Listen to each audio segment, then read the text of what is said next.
Welcome to The Art of Likeability, ranked one of the top podcasts in the world.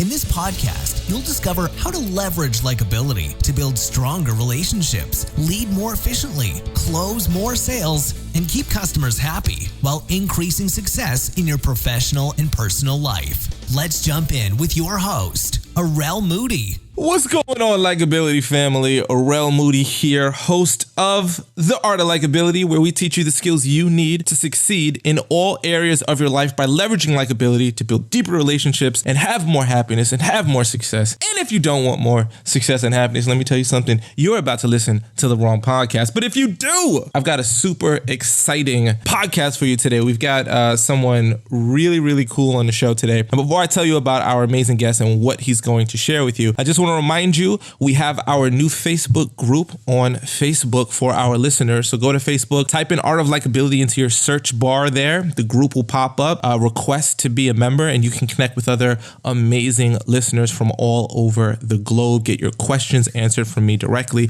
interact with other listeners, give show ideas, and be part of our Art of Likeability community. So make sure you check that out. And we still have our dream job manual. So if you want to learn how to ace your interview, if you have a job interview coming up, leveraging likability, please go to dreamjob.artoflikability.com. It's a great gift to give to somebody who's looking for that next step. So make sure to do that if you've not done so yet. And I got a whole bunch of amazing goodies for you in this interview today, because we have with us Sir John Hargrave. He's the CEO of Media Shower, which is the world's premier content marketing company. He has a new book coming out called Mindhacking, which is actually about how to reprogram your mind and change your life. It's going to be an amazing read. I've actually had the chance to read this book, and I was absolutely blown away by what I was able to get from it. So today you're going to learn how to reprogram your mind to overcome fear of the unknown, overcome self-doubt, overcome childhood negative programming, getting over not liking where you are. Like, no matter what has been holding you back, you're going to learn secrets to unlock the potential of your brain and really get to an amazing place. And what I love about the book is it's absolutely funny, and I promise you, you've never heard an interview from a guy who actually got the credit card for Barack Obama before he was elected and refused to give it up to the Secret Service. So amazing stories in the book, amazing guy. Excited to have Sir John Hargrave on the line. How you doing, Sir John? Oh, Rel, I'm so excited to be. That was the highest energy podcast opening ever. I love that about you. That's great. I'm pumped. I'm pumped now. Good. Well, before we jump in, I was asking you before we were going on the recording, and we said we'll save it for the show. I have to ask, I know you have a sir in front of your name. What's the quick story on that before we jump into the goods? Yeah, well, years ago, I wrote the Queen of England, and I said, Your Majesty, I would like to be knighted. Because I just thought Sir John Hargrave sounded so much classier, don't you? Definitely. Yeah, I thought it looked good, like embroidered on a bathrobe. So she wrote me back, and she said, well, you have to do something honorable. And I was like, well, that's a lot of work. So I went down to my local county courthouse, where I found you can change your name legally. You just pay him a small fee. You go before a judge. And so here I am today before you, Sir John Hargrave. It's kind of a name hack, if you will, kind of like the easy way of getting knighted. That is the name hack. And that is such a great lead into what we're going to talk about, the idea of hacking. So you wanted to get something done, you found a way to hack the system, you get a great story from it. I like it. So I want to jump in. I mean, you do great things with Media Shower, and you do great things with content management, marketing, and great stuff. And I recommend people check out Media Shower to learn more about them. But I really want to jump in to the mind hacking stuff, because I literally just devoured the content. I found it to be very amusing. But I have to, before we go into it in the depth, let's address the term hacking, because I feel like most people, when they hear hacking, they think of someone stealing your credit card or doing something nefarious or something. What actually is hacking? And then what is mind hacking? Yeah, so a hack, in the original meaning of the word, is like a clever tip or a technique to solve a problem. So the original hackers were actually brilliant computer geniuses who found these little shortcuts and little elegant ways of solving computer problems.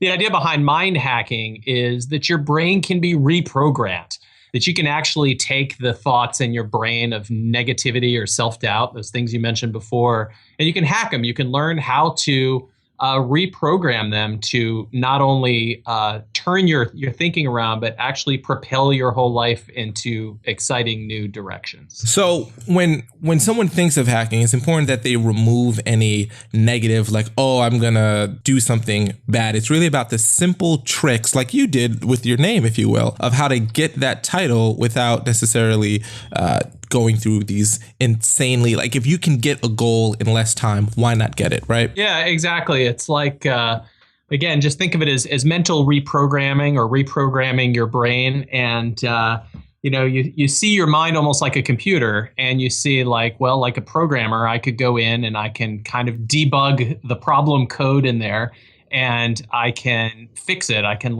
make it better. And so the book is I call it a user manual for the mind. Now, a lot of people, I think it's almost tantalizing to think of, hey, I can literally reprogram my mind because I'm consciously nervous, or I'm alcoholic, or I have abuse issues, or I deal with childhood issues that still haunt me to today. So the thought of being able to overcome them and change is very, very, very exciting. What would you recommend is someone saying, okay, I've never heard of mind hacking before. I've never heard of you, Sir John Hargrave, before, but I want to start, and I'm just going to accept the idea and say this is possible because I want to make a change in my life. Where do I start? What's step one from ground zero? Yeah, so the first step is really becoming aware of your mind. And if I just give you a simple thought experiment right now, and I say, Arel, or listener, just think about your mind for a second. Just think about your mind. And when you do that, you realize that there's something called a mind and there's something called you. Like, you're not your mind. Your mind is actually separate from you.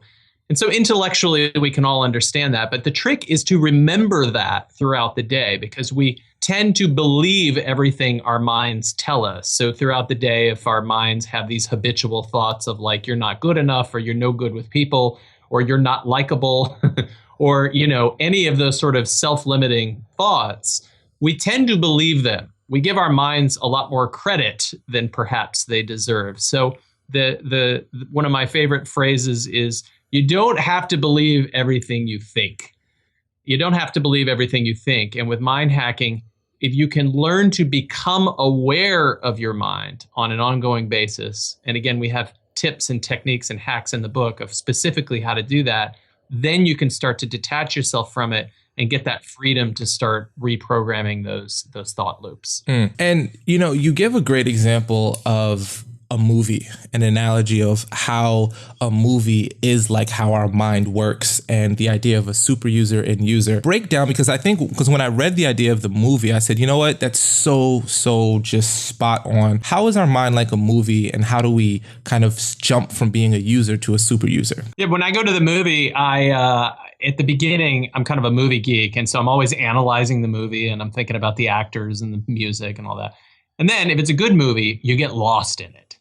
That's the point of movies, is to get lost. So you actually have to remind yourself, hey, I'm watching a movie. And our minds are like that movie, where throughout the day, even though we may understand that there's a thing called a mind that we have and we have some control over it, we're really so tightly wrapped up in it. We're kind of lost in our own mind movie. We all have this personal movie that's playing. And so again, becoming free of that, or aware that that's going on, is the first challenge. So one of the first mind games in the book is called What Was My Mind Just Thinking? And the idea is you just ask yourself as many times throughout the day, what was my mind just thinking? It's that simple. But it's actually quite difficult to remember to keep doing that, because usually it's easy for an hour, but then continuing to remember that is tough. And we recommend keeping score, keeping points, keeping track of it, and then writing down your score at the end of the day. And by doing that, after a few days, you really do start to develop more of that sense of, okay, I'm not my mind, I'm separate from my mind, and I can actually start working on some of those problem thoughts and reprogramming them. So it's almost like I don't know if you're familiar with lucid dreaming or the concept, but if you're listening and you haven't heard of lucid dreaming, it's the idea of being able to actually control your dreams. Like, all of us have experienced this moment where we're in our dreams and all of a sudden we realize, oh man, I'm dreaming. I can fly. I can shoot water out of my fingertips. I can go hang out with, Beyonce, whomever. So there's ways to actually do this in your reality, so that when you're dreaming, you you can be more conscious. And I think that's what this allows you to do, to take that idea of controlling your mind, not just in the dream state, but in the real state, to realize the mind isn't us. But my question to you is, why do we think the mind is us, and why is it so easy to say this doesn't make sense? Yeah, that's a really interesting insight, Aurel, the lucid dreaming analogy. And I would say that life itself is a kind of lucid dream for most of us, in that we do walk through life most of the time kind of unconscious. There's a great writer and philosopher named Peter Ouspensky, and he literally said that we are sleepwalking throughout the day. We just sort of like controlled like robots by this stream of thoughts that come through our heads. And of course, none of us would admit that, but it's true. Once you start practicing this, you find that like, wow, my mind really is on autopilot the great majority of the time. And that's why it's so difficult to remember that like, hey, wait a minute, I'm actually not my mind and I'm in control of it.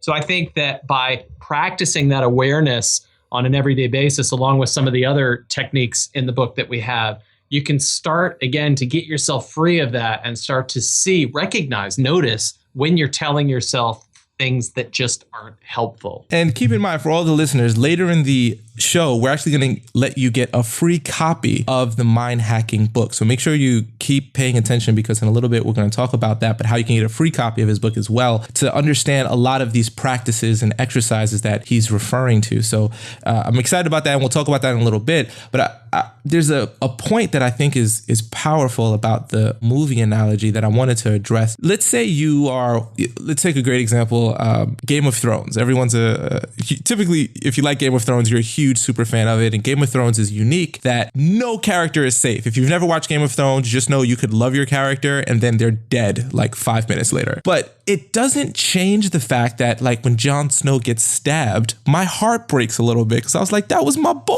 I know this is a TV show. I know this is not real. I know the actor is totally alive, but like I feel this anxiety build up inside of me. Is there ever a way to truly separate yourself, even if you're aware consciously that, okay, my mind is filtering thoughts to me that aren't truths, but it still feels like truth, and I don't seem like I can free myself from it? How do I free myself from those feelings, even if I know that I shouldn't believe them, but I'm so sucked in I can't stop believing it? Yeah, so I think you're talking about the emotions that come along with the thoughts.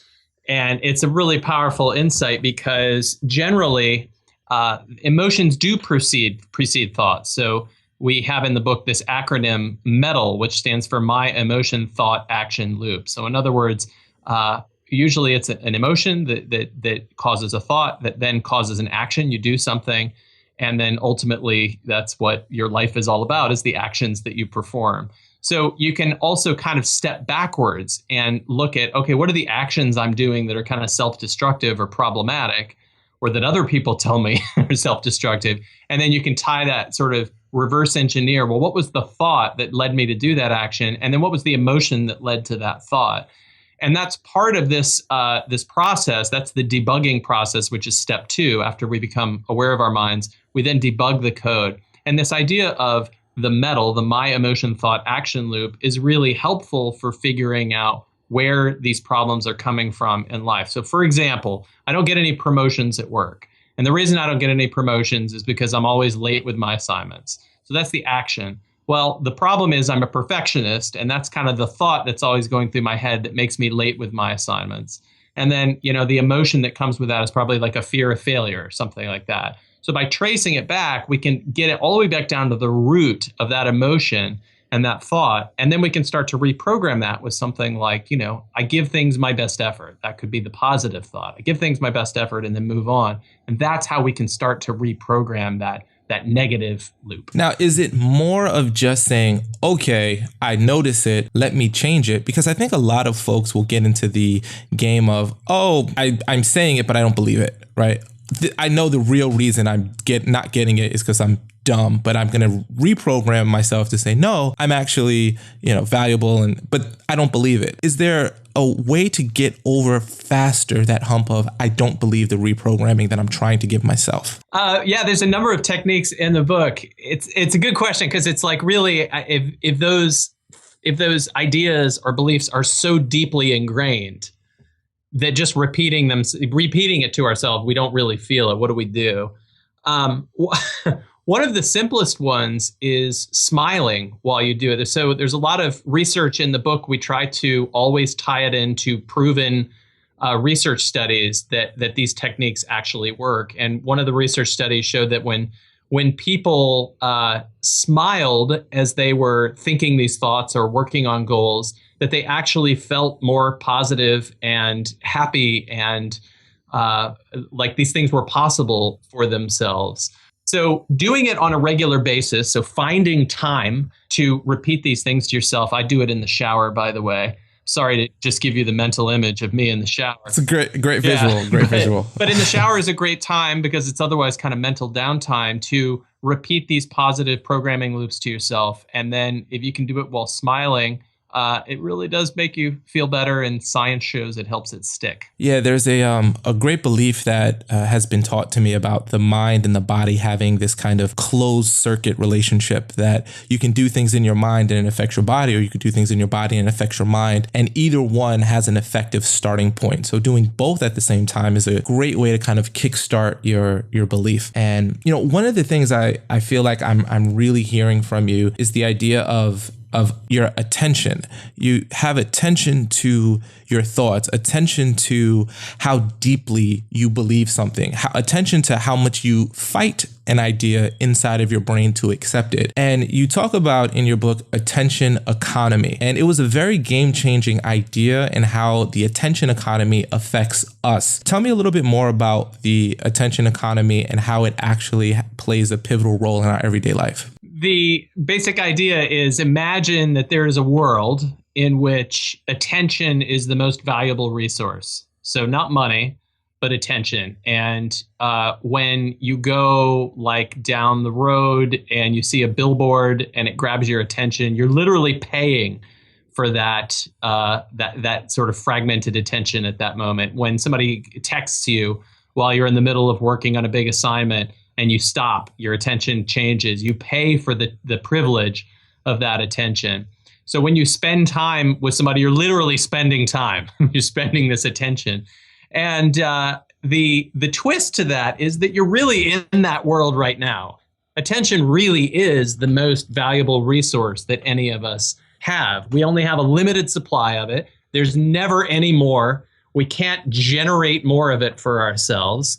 And if we can learn to become conscious of where we're putting that attention, and also of like getting rid of the things in our life that suck our attention, all of the electronic distractions that we have, then we can be more focused, which not only helps us feel calmer and less stressed and anxious, but also lets us really focus our attention on the things that matter and make faster progress in the direction that we want our lives to go. Yeah, and it's interesting because you hear about these like uber successful people, the Steve Jobs of the world, and they kind of made a decision to, I'm just going to wear black sweaters, right? Like that's all I'm going to wear, because they're like, I can't waste any precious units of my brain trying to give my attention to, does this outfit match this outfit? Because it's a scarce commodity. Like every decision we make actually absorbs a bit of our mental ability to make better decisions. And there's actually studies which are fascinating that prove people who are going to get parole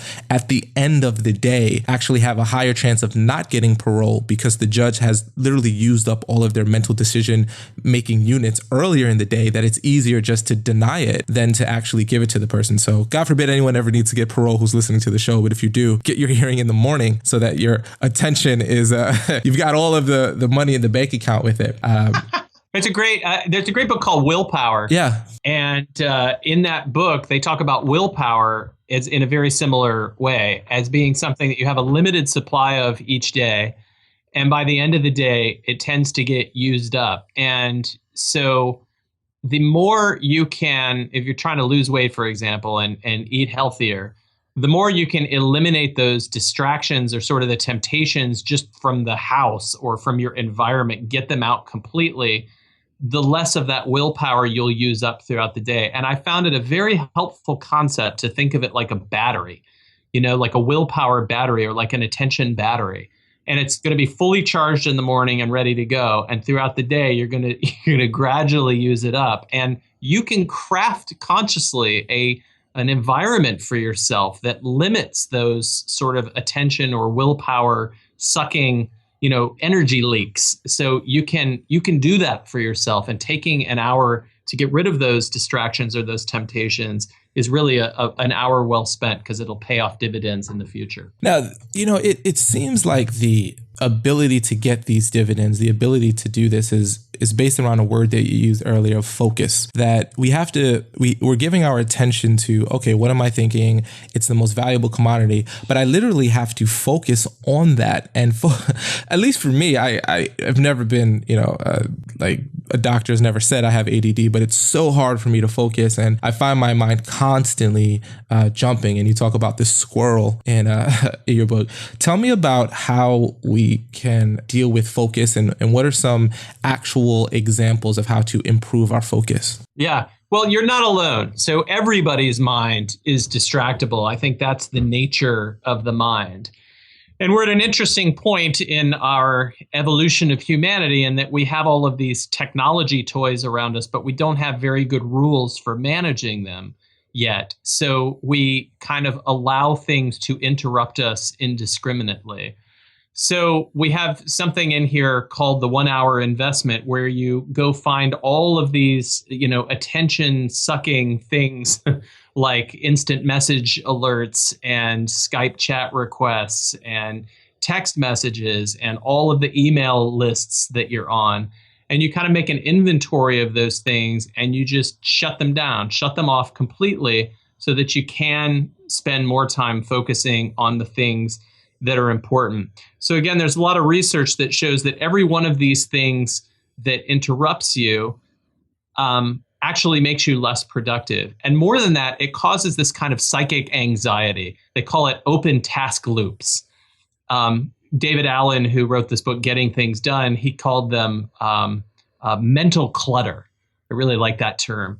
So whenever you get off an email list, or whenever you shut down an instant messenger platform, whenever you eliminate those interruptions in your life, you're eliminating future sources of open task loops, of mental clutter, of psychic anxiety. And you really do feel calmer and more focused. And over time, I think it will help with that problem that you're experiencing. So you use the word loop a lot. And for a lot of people, they may not know what the word loop is. What is a loop and what is a negative loop? So a loop is basically any kind of habitual thought or programming that's going on in our head, something that we're telling ourselves a lot. And since this is the art of likability, I will share with you a story personally, which is that I used to feel I was not very good with people. I felt I wasn't very likable. So when I was talking with people, I would have this mental loop, this negative loop going on in my head that would just be very self-conscious. It would be thinking like, am I standing up straight? Or, did I wash my face? How does my hair look? Like this very, awkward, negative, self-conscious loop. And over time, as I was able to develop awareness to see that going on, I developed a new loop. And the new loop was just, I'm good with people. That's it. I'm good with people. And repeating that to myself, as I said, every day, in the morning, in the shower. And then when I would be talking with people later on, I would start to notice my mind going on the negative loop. And I was able to very simply replace it with, I'm good with people. I'm good with people. And repeating that hundreds and thousands of times, it turns out, guess what? I am kind of good with people now. So it becomes a weird sort of self-fulfilling prophecy, but you have the power to change your loops. And when you change your loops, you change your life. Let's jump into some specific ways of applying it, because I loved how you brought up the example of your personal story that you said, I wasn't good with people, and then I changed that loop. There's someone that I know that great friend, great human being, and she wanted to achieve this goal. She wanted to get into law school, and she never got the grades to get into law school, so she didn't actually get in. And her parents wanted her to be a lawyer. She wanted to be a lawyer, and she just felt unbelievably harsh about it. I've known her for years, and to this day, it's been a very long time, I think almost a decade, but she still thinks about how she wasn't good enough to get into law school and how that really would have changed her life. So I've noticed she just has this like beating herself up of, I'm never going to be a lawyer. I'm never going to afford it. I can't get in. And she just gets lower and lower and lower on her happiness quotient, if you will, thinking about it. So that's clearly a negative loop. I'm not good enough. I'm not smart enough. I was supposed to be a lawyer. I didn't get in. Using mind hacking in an example like this, what might you say to someone like that to help them hack their brain and change their mind? Sure. It's a great little case study there. And so I guess the first question is, so is it that she still wants to be a lawyer, or she just wants kind of career success in general? It's probably career success, because though she wants to be a lawyer, she's not taking the LSAT, or she doesn't think she can afford it. So she feels like it's this, I want it. So if you ask her if she wants to be a lawyer, she'll say yes, but her ability to actually take the actions to do it don't happen, because she says, well, I've taken the test 3 times. I failed. I got low scores. I'm not going to get in. It's over for me. That kind of thing. Yeah. So I think the first thing is articulating what it is you want. And a lot of the book, Mind Hacking, is about figuring out what it is you want. And most of us don't have a very good sense of that. It's very difficult for us to draw a line in the sand and say, this is what I want out of life. It's very easy for us to say what we don't want. It's very easy for us to complain about the things that aren't going right, that we wish would not be the way they are. But accepting those and then saying, what is it I want, is the first challenge. So let's say that she goes through that exercise and, she determines, don't want to be a lawyer, but I do want career success. I think the first thing is acceptance of the way things have gone so far.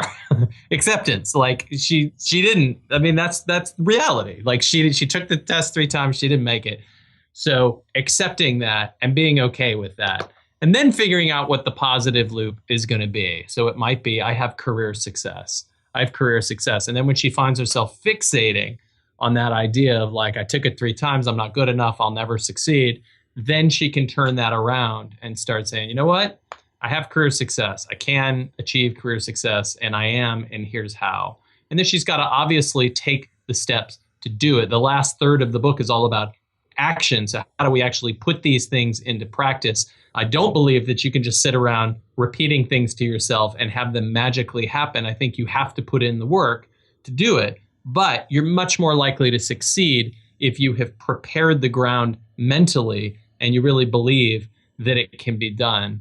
So articulate, first of all, define what it is, then accept where things are, and then reprogram that negative loop with the positive one. Again, we're talking to Sir John Hargrave, author of the soon-to-be-released book, Mind Hacking, who's giving us strategies on how we can hack our own minds to really achieve the life and start liking ourselves and liking the life that we have at the highest level. And we're talking about how you can actually start reprogramming your mind. So we're talking about a case study here of someone who had a life situation, didn't go the way that they wanted, wishes it would be different, but it's actually beating them down. So we're changing our attention. We're saying, well, what is it that we can accept about our current situation? And then saying, what is it that we actually want? And I think that is, it's honestly hard though. There's a great, example in the book you give about, you ask someone to close your eyes and imagine your best life like in 10 years. And I couldn't do it. Like, it upset me because I was like, this is what I do. Like, I'm like all about visualization and focus. But I was like,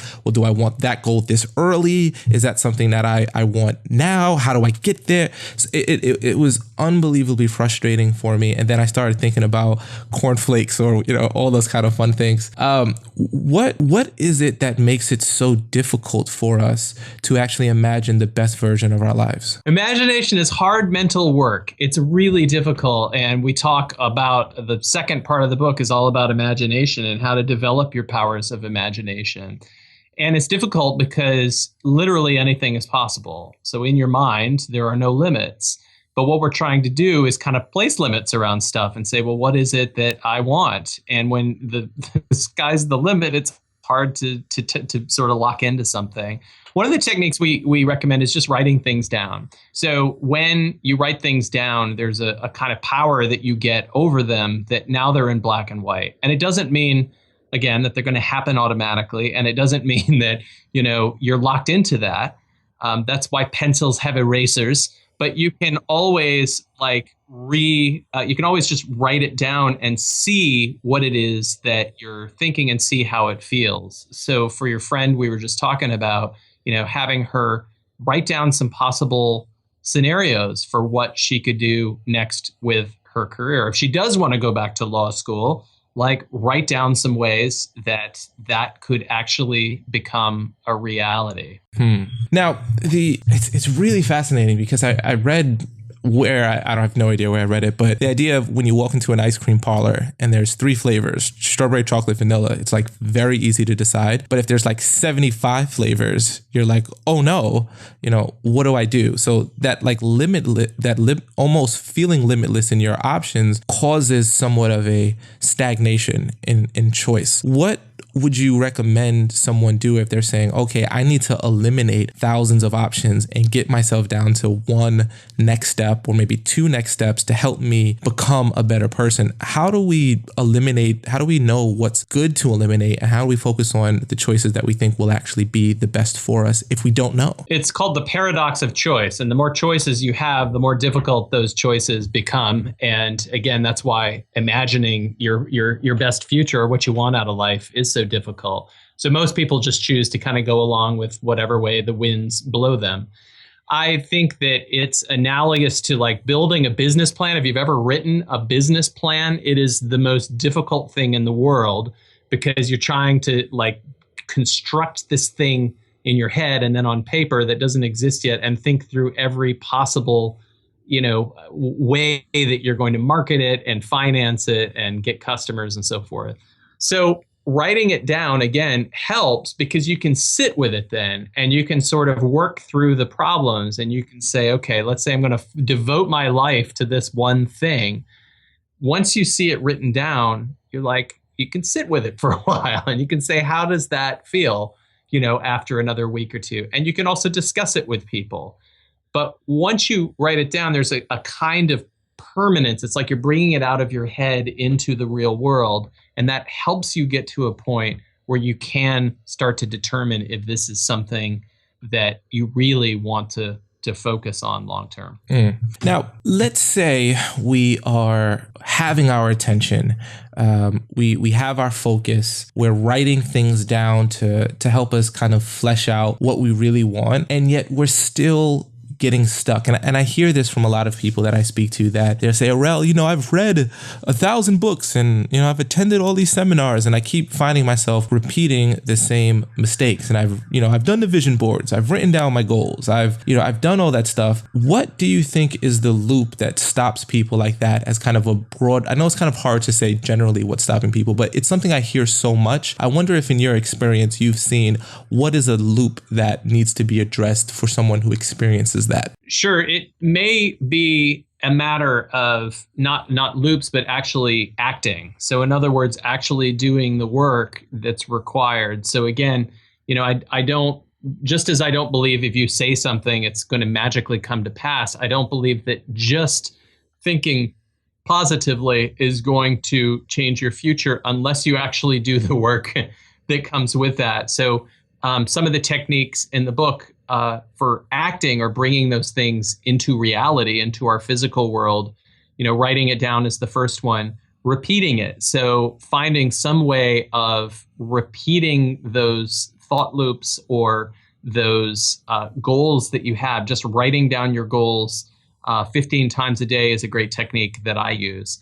That keeps you focused each day and it keeps you open to possibilities throughout the day. You write your goals down 15 times a day? Yeah, well, one major goal that I have, I'll write down 15 times a day. And then, smaller goals, kind of, as I said, think about those in the shower.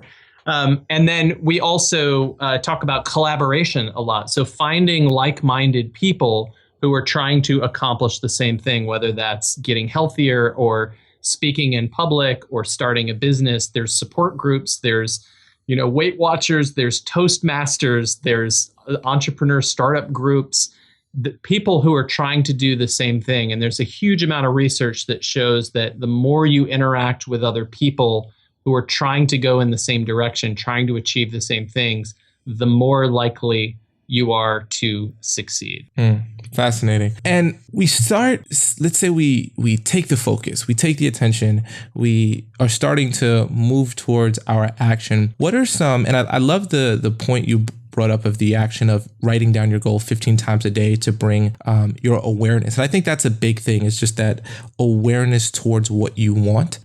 There's a way to do this, like you mentioned awareness points, kind of like a video game. Could you tell us about that as another strategy people can do to become more mindful? Yeah. So throughout the book, we try to make all of these mind games, these mental hacks, more fun by gamifying them. And we recommend using this technique of awareness points and recording your score throughout the day and then measuring your score over time.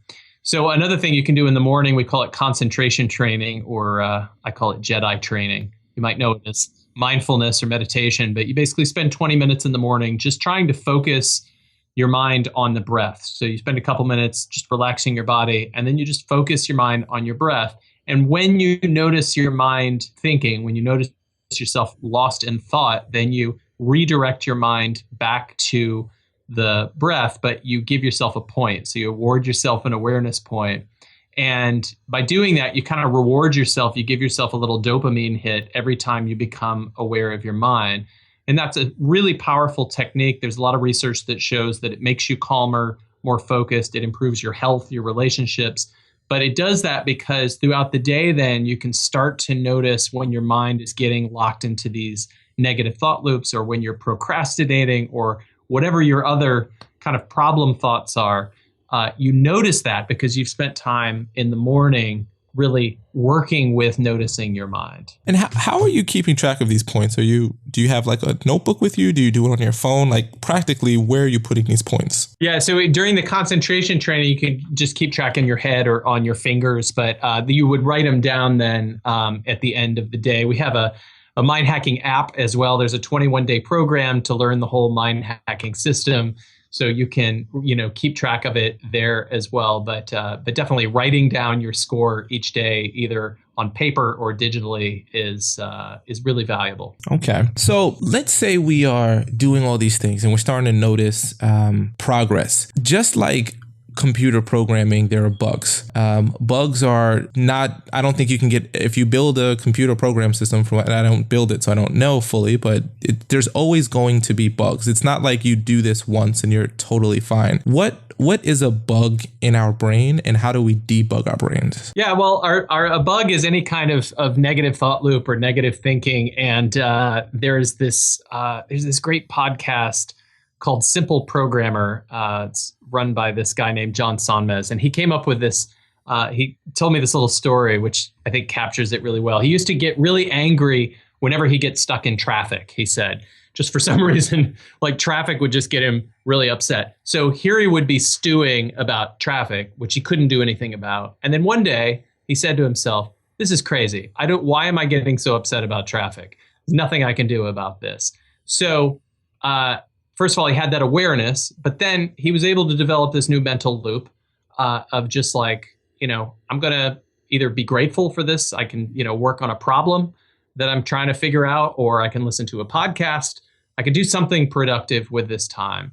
So now when he's in traffic, he's able to notice it and kind of see that little negative loop. He's able to debug that programming, and then he's able to switch it over to this new thought loop, which is, okay, this isn't so bad, and I can actually use this for something productive. So that kind of explains the process in a nutshell. And if people are noticing little things really tick them off, whether it's, someone not washing the dishes properly or being stuck in traffic, and they know that it's not really serving them, but it just grates their skin. So they're aware that it bothers them, but they don't, is it that we don't want it to bother us anymore, or we do want it to bother us and we just don't want to experience it anymore? Yeah. So you're talking about irritability. Yeah. Those little those little things that just get under our skin. And it's difficult. Everybody wrestles. I wrestle with this. I get irritable.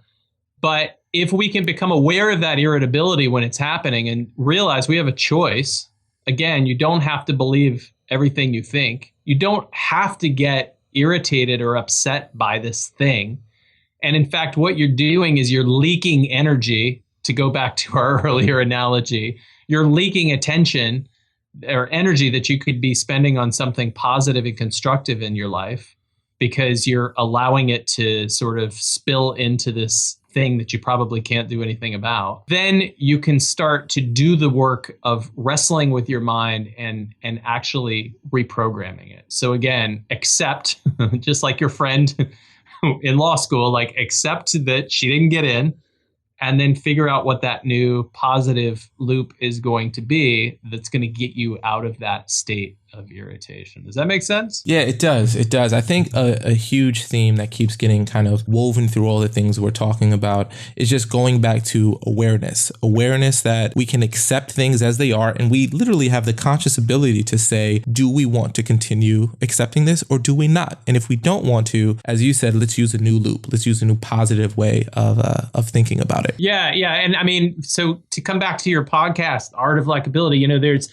an awareness is critical, I think, of saying, well, if I'm not likable, or if I feel like I'm not likable, or if I would like to become more likable, there's an inherent idea there that like, I don't think I'm likable enough yet. And therefore, I got to become aware of when that thought is happening in my mind, like when that loop is playing, so that I can then start to reprogram it with the great techniques and tips that you share with your listeners here. Man, and that's a very, very good point. Like, what are the triggers that cause these feelings? To be aware of those so that we can start, debugging what is actually the root of it. And one of the great debugging things I think you talk about is it's a great Kaizen philosophy of the 5 whys. We're coming down to the last few moments of our time together, but I'd love to cover what the 5 whys are. And then I'd love for you to tell people about where they can download a pre-release copy of your book. As we mentioned earlier, you will be able to get a free copy of it thanks to John here. And so I'd love to talk about the 5 whys and then tell us a little bit more about how they can get all of these great principles we've been talking about in the podcast today. Yeah, the 5 whys are a manufacturing technique that were invented by Toyota, who was the founder of what's now the Toyota Motor Company. And the principle was, if something goes wrong in your factory, you don't just fire the person who was responsible, but you ask the question why 5 times until you get to the root or the roots of the problem. So you just keep asking why, keep going back. And we can do the same technique with our minds. So for example, if you're in sales and you're not meeting your quotas, you might ask why. And again, you might come to this idea of like, I don't have enough rapport with the people I'm selling to. Well, why? Well, because I don't feel like I'm likable enough. Why? Because I don't have confidence in myself. Why? And it might be, because my father told me I'd never amount to anything. Whatever that problem tree or that thought is, that sort of sequence of thoughts, that's what you want to get to. So you can often look at the areas of pain or discomfort in your life, the areas where things aren't working as you want them to be working. And then you can trace it back using that technique of the 5 whys to the problem thought that's driving that. And then once you've got that, and again, you can write that down to just crystallize it. And then you can figure out, okay, now what's the new thought I'm going to put there? It might be like, I'm good with people, or it might be, I'm a great salesperson. So that's the basic premise behind 5 whys and how that can help. Yeah, so just tracing back. And I think I have a 2-year-old son. I think toddlers are amazing at asking the question why 5 billion times. So getting to the root of it is important. And, on a personal level, I kind of have to insert this because I'm more curious for personal reasons. I'm late everywhere I go. So I have to constantly fight. I have to say I'm supposed to be somewhere 2 hours before I'm supposed to be there so I actually can get there on time. And I've always been trying to ask myself, why do I have this leniency towards being tardy? What advice would you give me to, if I said, okay, I think I know the reason why is because I had a father who was late everywhere he went and he was like my hero as a kid. So I've modeled so much of him and I guess some of his bad things. And I've been trying to say, I'm a timely person, I'm on time. Is it just a matter of waiting until it kicks over? Or is there a way, once you've kind of, where you think you've realized the route, to kind of supercharge it? Yeah. So that's a that's a tough one, because, I think seeing that maybe, that was modeled in your childhood is helpful. But again, coming up with that mental loop of I'm a timely person is helpful, but you still have to do the work. So I think figuring out new techniques that you can use, and I'm sure if you do a Google search for how to be on time, you'll find lots of hacks that you can use to actually implement that in your life. I have struggled in this past sometimes with being late as well. So I understand what you mean. And for me, it's often a feeling of like, I want to squeeze one more thing in. I want to be maximally productive in my day. And so I'm going to try to put 3 or 4 more things in where I really have the time to do 2.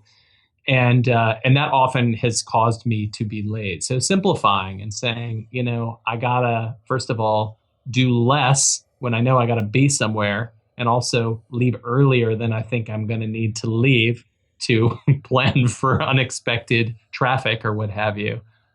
So developing those habits of action as well as the habits of thought are really, really important. I actually have, it's so true. I see myself wanting to be the person who right before I leaves the door, check an email and send a quick email and feel like I got that quick slam dunk before I get out the door, so I can feel like I'm super Mr.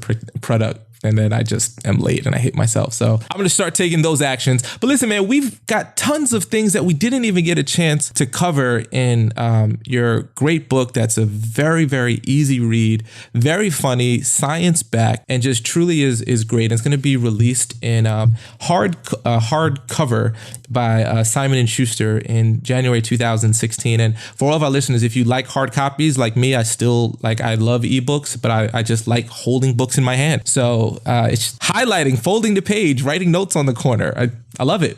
So we're in our show notes for this. You can get a link for the pre-order page for the Mindhacking book. But John is doing something really awesome for our listeners. Tell them about how they can actually download a free copy of the Mindhacking so they can see everything that you're talking about. Yeah. So we've kind of treated this like an open source software project. So you can actually get a preview copy of the book for free at mindhacking.ng. That's mindhacking with the .ng, no .com. And by doing that, we've really been able to open this up to thousands of beta testers who've really helped us to improve this program. So we hope you'll join the mind hacking movement. Not only read the book, but also download the app where you can learn this 21-day program. You can give props and shout outs to other members of the mind hacking community and really join this movement that we're building. It's really exciting. And is that the best place if people want to connect with you or they want to learn more about, what you're doing? Is that mind hacking with a .ng the best website to go to? Is there any other things that might be good for people to follow what's on deck with Sir John Hargrave? Yeah, that's the best place. I also blog regularly at our company blog, which is mediashower.com, mediashower.com. So you can find me there as well. Very cool. Well, listen, I can't tell you how helpful this was to hear about the importance of attention and using Jedi mind tricks like mindfulness and writing down our goals and focusing on where our mind is going so that we don't actually have to believe our own thoughts, and how we can actually reprogram those thoughts to eventually believe what we want in the constant positive loop of our brains. I love the idea of mental decluttering, turning off your email alerts and your Facebook message. I did that immediately after I read that. So if you ping me on Facebook, I'm not getting the ping on my phone anymore, and it's been amazing. So these are things that truly get your attention to where they need to be so that you can be the best version of yourself, so that you can practice your imagination, so that you can truly see what is the best version of your life. What is it that you want, and really go there and have almost a lucid life and not just lucid dreaming, which is a very exciting idea. But you have to do the work. This doesn't happen by reading the book. It happens by applying the principles. That's the thing that you hear me hammer over and over and over in every one of our episodes. Listening to the podcast is not going to help your life. Applying what you hear on the podcast will help and change your life. So please make sure the greatest gift you can give to Sir John Hargrave, if you felt like this has been helpful, is to apply what he said. Go to Mindhacking, mindhacki.ng. Download the book, get the app, join the community, take specific action. I'm sure there'd be nothing more awesome than for you, John, to hear somebody contact you in 3 months from now and talk about how their life has changed because of the application of these great mind hacking strategies. And at the end of the day, ask yourself a very, very simple question. If you could change your life and you now know how to, why wouldn't you? And whatever would stop you, you need to mind hack that bad boy so you can do it. So listen, people, I think you're awesome. I think you're fantastic and amazing. And I hope that you apply this stuff because I'm so passionate about seeing people change their lives because I know what it will do for you. Make sure to connect with us on our Facebook group if you have questions about the mind hacking stuff, or if you just want to talk about other topics that you'd like to hear about, discuss previous shows. Make sure to go to our Facebook group. Just type in Art of Likeability into Facebook or go to facebook.com/groups/Art of Likeability and you'll be able to connect with us. Make sure to subscribe, leave a review on iTunes. One of the greatest things you can do is leave a review. We're going to be giving away a very special cash prize. We randomly choose people who leave comments on iTunes. And as a thank you for taking action, we're going to actually reward you. So if you've not done so yet, please make sure to go to iTunes, leave a 5-star review. If you think this information is helpful, leave a comment and you might just get some cash monies for being a person of action. And definitely hit me up on Twitter, Facebook, Instagram, LinkedIn, MySpace. If you're still on that bad boy, I'm the only human in the world with the name Orel Moody. So just at Orel Moody is the easiest way to contact me. And appreciate y'all. I'm sending y'all a big old high five. Before I give out the virtual high five, John, anything last words you want to say before we get out of here? Orel, I am high-fiving you right here virtually. Thanks for having me on. This was awesome. You're a great podcaster. I appreciate it, y'all. All right, send it everybody a big old high five. You are awesome. Thanks for listening. Make sure to subscribe to our podcast, The Art of Likeability, and reach out with any questions you have. Until next time, remember, my friend, you are awesome.